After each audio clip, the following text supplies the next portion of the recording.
장대장TV 시청자 여러분 안녕하십니까? 여러분의 주거 도우미 장대장입니다. 자, 오늘은 왜 또 주거 도우미라고 말씀을 드리냐면은 여러 가지 형태의 정부에서 만드는 어떤 그 임대주택들이 있는데 그런 정보를 꾸준히 여러분들에게 드리고 있죠. 그래서 오늘은 주거 도우미로 또 다른 정보를 좀 드리도록 하겠습니다. 자, 오늘은요. 경기도에서 그것도 광교 신도시에 중산층을 위한 임대주택을 짓겠다고 합니다. 좀 다른 게 저소득층이 아닌 중산층을 겨냥한 임대주택이다. 이런 게 좀 색다른 점이고 또 호텔식으로 짓겠다. 뭐 이렇게 얘기를 합니다. 네, 어떤 내용인지 한번 살펴보도록 하겠습니다. 자, 혐오를 파괴한다. 혐오. 우리가 임대주택이다 하면은 별로 좋아하지 않습니다.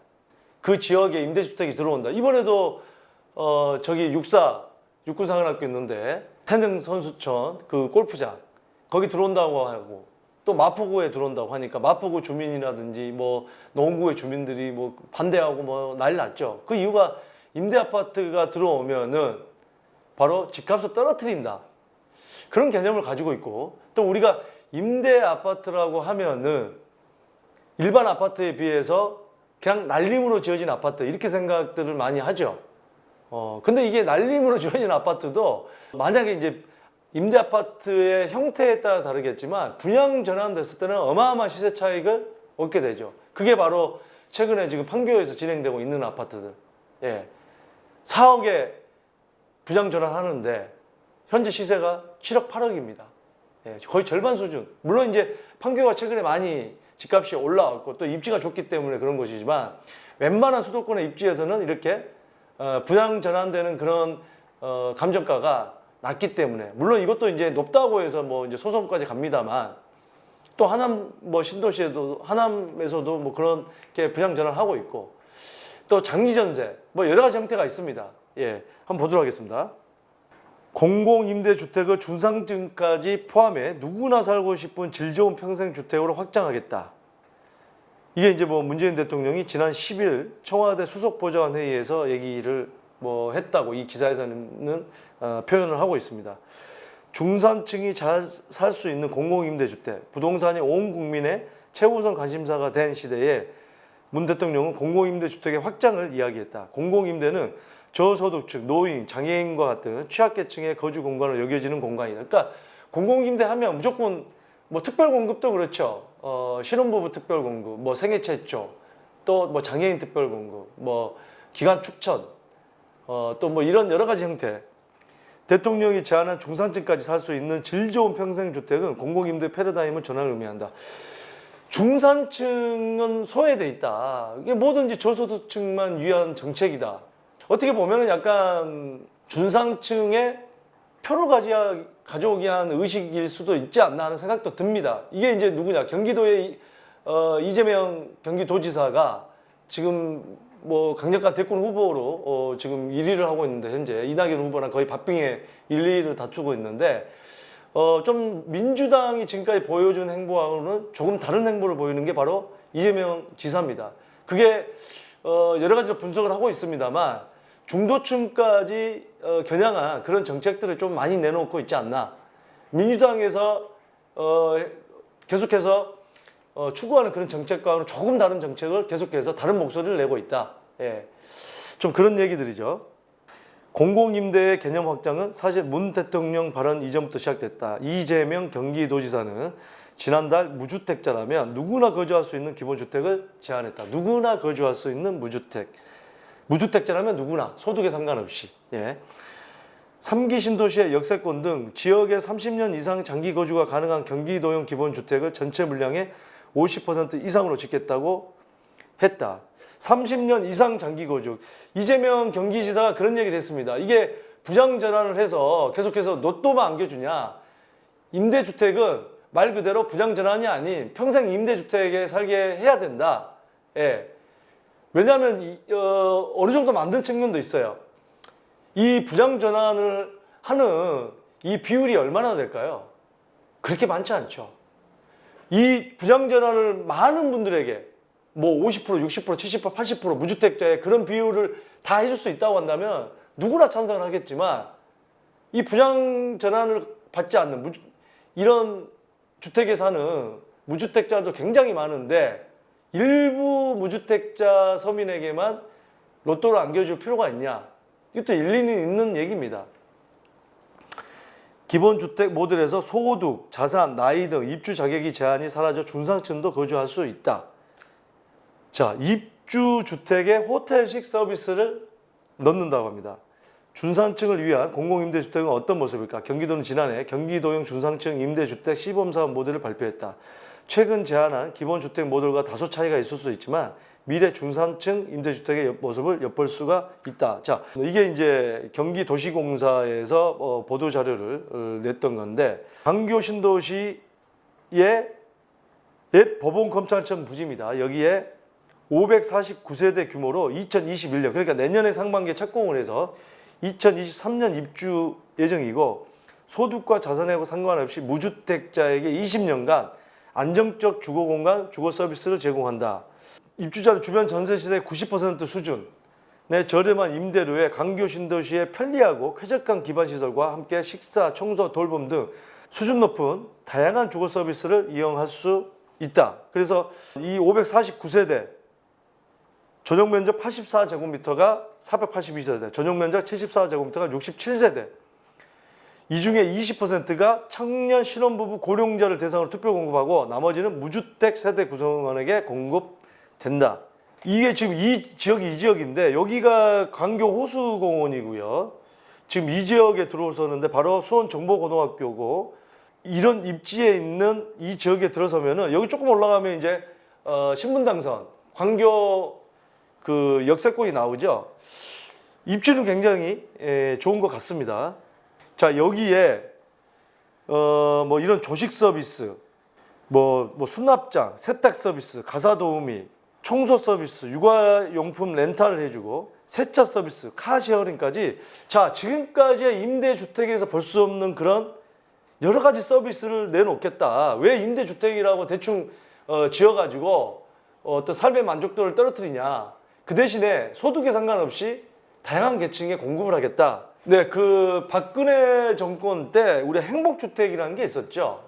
여러 가지 임대주택이 정권 때마다 조금씩 다르지만 그걸 보면 지금 그 가자역에 서대문구에 있는 가자역 여기 지금 뭐 가재울 뉴타운에 가까이 있는 가자역 초역세권에 만들어진 행복주택이 있는데 참 여기는 그 20대부터 60대, 70대까지 있는데 젊은 층도 많이 들어와 있고요. 주변에 행복주택, 임대주택이 들어와서 뭐 나쁘다 이게 아니고 주변에서는 젊은 층도 많이 들어오고 하니까 굉장히 시너지 효과도 나고 소비도 많이 하고 있고 굉장히 어떤 좋은 에너지를 불어넣고 있다고 합니다. 지금 이게 지금 행복주택의 현재 모습인데 지금 보시면 이제 뭐 열람실, 편의시설 보면은 스터디룸, 코인 세탁실, 게스트하우스, 스포츠 게임룸, 피트니스 이런 것들이 지금 현재 운영 중에 있고 여기 위에 그 철도창 위에 인공 데크를 지금 만들어서 여기를 이제 뭐 공원으로 만들든 뭐 문화 행사를 하는 그런 소통 공간으로 만들려고 지금 공사를 하고 있다고 합니다.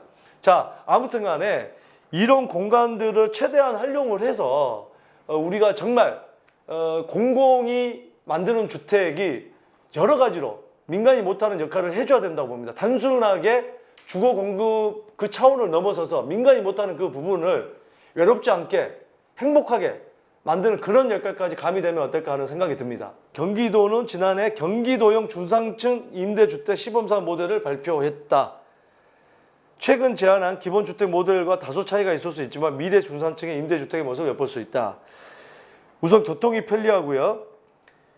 상대적으로 저렴한 부지를 찾고 지하철이나 주변 인프라가 부족한 곳에 지어지는 경우가 많았는데 여기는 광교 신도시에 들어서기 때문에 닭장에서도 탈피할 수 있고 세대수가 많고 전용 면적도 크고 84제곱미터, 74제곱미터 서비스는 굉장히 좋은 서비스지만 33평형의 임대료가 보증금 2억 5천에 67만 원, 보증금 1억 원에 123만 원, 월 123만 원.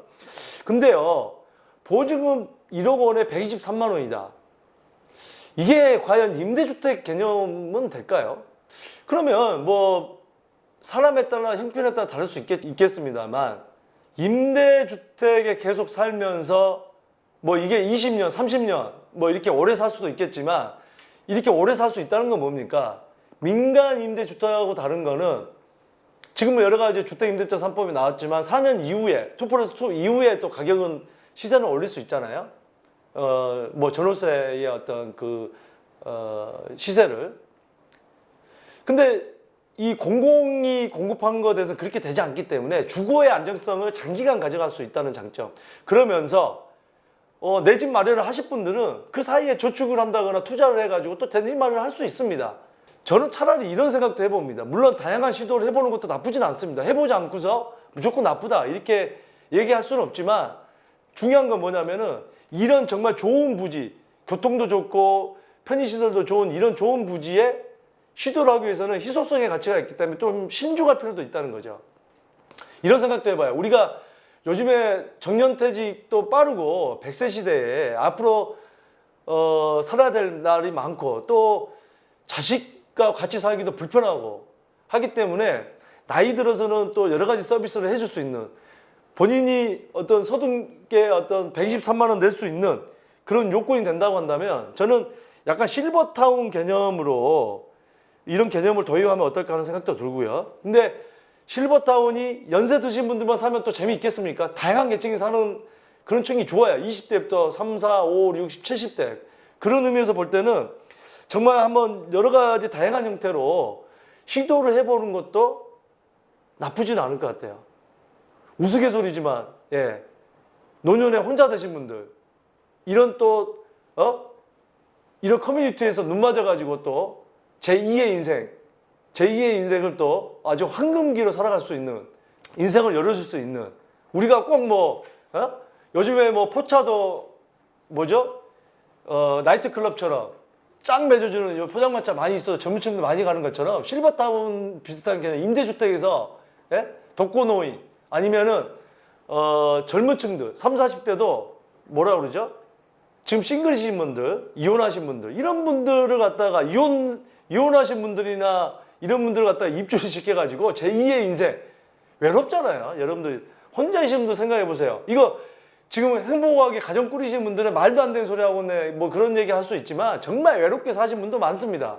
그런 분들 외로운 분들을 갖다가 입주를 시켜가지고 정말 외롭지 않게 다양한 프로그램 여기 안에서도 헬스클럽이라든지 에어로빅이라든지 뭐 필라테스라든지 다양한 프로그램도 공급해주고 저렴하게 그런 임대주택이 저는 나와야 된다고 봐요.